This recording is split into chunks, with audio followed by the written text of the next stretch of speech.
Buried deep beneath the lush North Dakota countryside, How far down?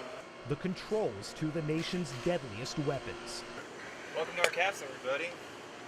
Here at Minot Air Force Base, there are 15 launch control centers responsible for 150 nuclear missiles.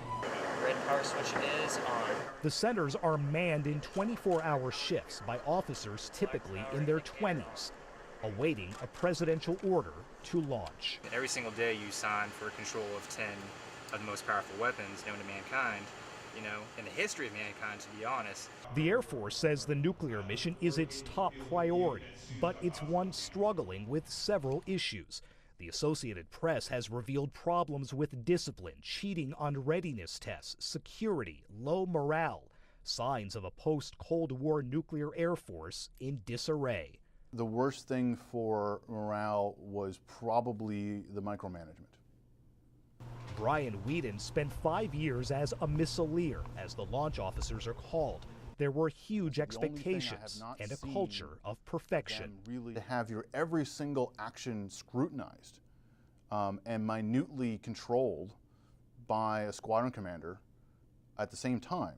I mean, that to me, that was much more of a negative impact on the experience than just the stress by itself.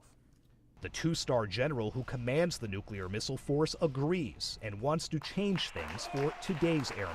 The problem that we truly had was they weren't allowed to do their mission. You can't tell people they're important, that they're doing a nationally significant job, and at the same time you take away basic responsibilities that they have.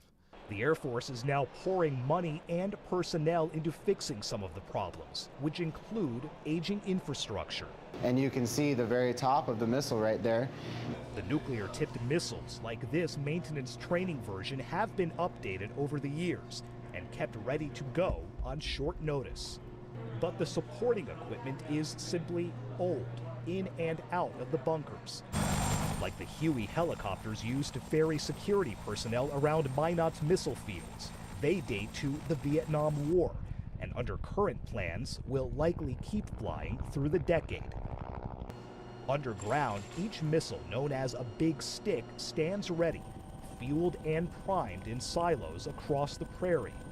For some, the allure of working with nuclear weapons is always there. The very first time I did this job, it was so awe-inspiring to see that nuclear component sitting right there, and that I'm fortunate enough to be working on it, and that has never changed. While missileers wait for a launch command that's never been given, they rely on some dark humor to keep them amused. The patch on the commander's chair says, "Party till you nuke." Sagar Maghani, Associated Press, Minot Air Force Base, North Dakota.